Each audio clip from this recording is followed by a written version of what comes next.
बचपन में अगर आपको कार्टून्स एनिमे देखना पसंद होगा तो एक कितेत्सु नाम का एनिमे आपने जरूर देखा होगा। उसके कैरेक्टर्स स्टोरी कुछ कुछ डोरेमोन से मैच करती थी। डोरेमोन और कितेत्सु लगभग सेम ही थे, लेकिन एक जो बहुत बड़ा अंतर दोनों में था वो था उनके मेन कैरेक्टर्स में, यानी नोबिता और कितेत्सु में। जहाँ नोबिता एक वीक, लेजी, स्टूपिड लड़का था, वहीं कितेत्सु एकदम उल्टा। वो एक स्ट्रॉन्ग, एक्टिव और जीनियस माइंडेड, इंटेलिजेंट लड़का था।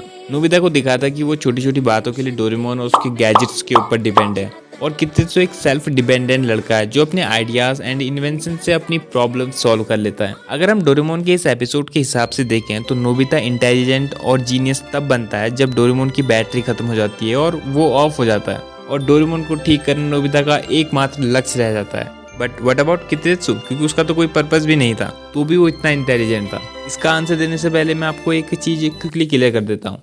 आप लोगों को डोरेमोन वाली वीडियो बहुत ज़्यादा पसंद आई थी, और सच बताऊँ तो जब मैंने वो वीडियो फर्स्ट टाइम देखा था, जो इमोशनल एंड मोटिवेशनल वाली वाइब्स आपको आई थी, वही सेम वाइब्स मुझे भी आई थी, और उसी सेम वाइब्स के साथ मैंने वो वीडियो बना दी थी।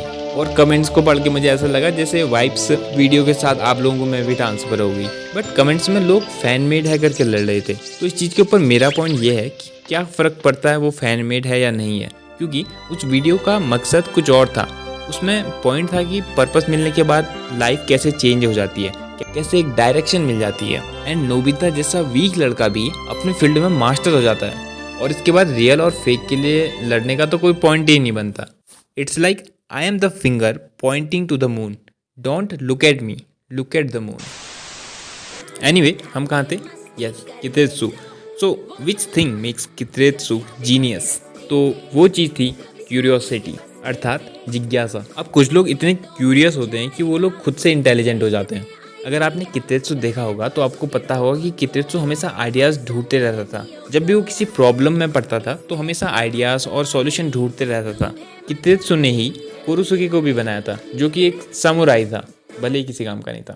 नोबिता और कितेत्सु खुद में स्पेशल है, और दोनों से हम सीख सकते हैं अगर हम में क्यूरियोसिटी यानी जिज्ञासा हो तो। क्यूरियोसिटी सबसे ज़्यादा बचपन में होती है, जब पूरी दुनिया नई नई होती है और एक बच्चे का हर एक चीज़ को जानने का मन होता है, और ये चीज़ उसको ताज़ा बनाए रखती है। लेकिन धीरे धीरे जब उम्र बढ़ती है तो बच्चे की क्यूरियोसिटी भी खत्म होने लगती है, और बताया जाता है कि जिसकी क्यूरियोसिटी खत्म हो जाती है उसका माइंड भी बासी होने लगता है। किसी एज वाले व्यक्ति को देखना, उसमें कोई चमक नहीं रहती, क्योंकि वो मान चुका है कि वो सब जान चुका है। इसलिए ये बात ज़रूरी है कि हम नई नई चीज़ों को जानने के लिए क्यूरियस रहें। बट अगर क्यूरियोसिटी खत्म हो जाए तो क्या हम फिर से अपने माइंड को क्यूरियस बना सकते हैं? Well yes, game is all about mindset.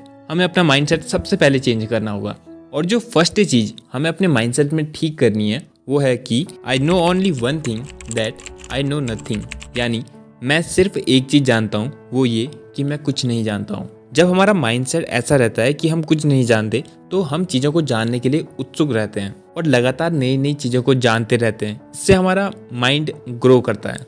जब हम ये मानते हैं कि हम कुछ जानते ही नहीं, तो हमारा माइंड चीज़ों को जानने के लिए प्रयास करते रहता है। लेकिन जब हम ये मान ही लेते हैं कि अरे ये तो मुझे पता है, तो उसी टाइम माइंड की क्यूरियोसिटी खत्म हो जाती है, और फिर कुछ नई चीज़ों की डिस्कवरी होने का तो कोई मतलब ही नहीं बनता। Life is a mysterious phenomena, be aware and keep discovering it.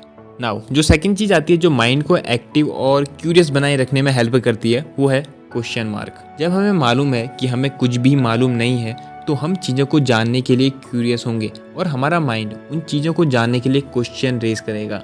So keep questioning, हमेशा रीजन जानने की कोशिश करो, क्योंकि सवाल पूछने से ही जवाब मिल सकते हैं। अगर सवाल ही नहीं पूछा तो हमें कभी जवाब ही नहीं मिलेगा। आइजैक न्यूटन को आप जरूर जानते होंगे।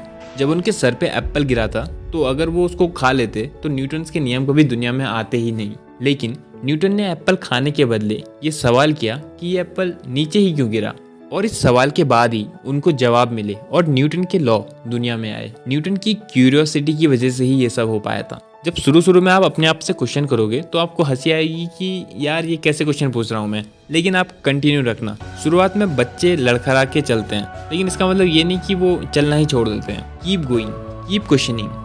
क्वेश्चन करने की तो एक लेवल होती है जब हम खाने का एक टुकड़ा खाने से पहले भी खुद से क्वेश्चन पूछते हैं कि ये हमारी नीड है या एंटरटेनमेंट। लेकिन इतना डीप मैं समझा नहीं सकता, क्योंकि मैं खुद ही इतना कैपेबल नहीं हूँ अभी। लेकिन अगर मैं फ्यूचर में हो गया तो ज़रूर समझाऊंगा। क्यूरियोसिटी क्या होती है ये मैं आपको नचिकेता का एग्जाम्पल देते हुए बताता हूँ। तो एक उपनिषद है कठोपनिषद। जिसमें नचिकेता और यमराज का संवाद है।